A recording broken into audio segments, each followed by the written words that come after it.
Monsieur le Premier ministre, qu'est-ce qui change pour les Français en ce mois d'avril? D'abord, pour la première fois, le chariot de course réalisé par la Voie du Nord depuis 2008 a franchi la barre des 150 €. Les mêmes prix coûtaient 130 € il y a 2 ans. Le prix de l'essence repart à la hausse. Les stations-service mettent fin à l'opération prix coûtant. Cette situation sur l'alimentation et sur l'essence, elle est d'ailleurs pire dans les pays d'outre-mer. Et puis, il y a les franchises médicales qui augmentent. Vous allez prendre 820 millions d'euros sur le dos des malades. Alors là, franchement, vous faites très fort. Et puis enfin, il y a les factures d'électricité qui tombent avec les 10% de taxes en hausse infligées en février.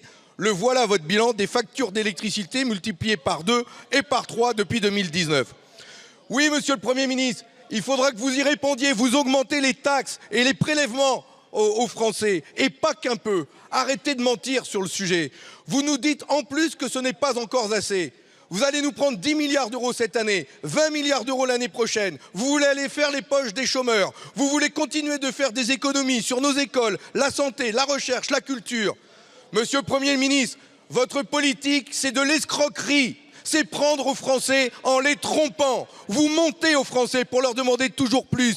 Mais surtout, vous continuez de chouchouter les 1% les plus riches du pays, qui n'ont jamais gagné autant d'argent grâce à vous. Écoutez ce chiffre. Depuis 2018, les actionnaires du CAC 40 se sont versés en cumulé 411 milliards d'euros de dividendes et de rachats d'actions. 411 milliards d'euros. Alors, monsieur le Premier ministre, c'est le pouvoir d'achat des Français, des étudiants, des travailleurs, des retraités qu'il faut protéger. C'est dans l'école, la santé et l'écologie qu'il faut investir. Est-ce que vous allez enfin mettre à l'ordre du jour une contribution des grandes fortunes et des records de dividendes versés par les grands groupes?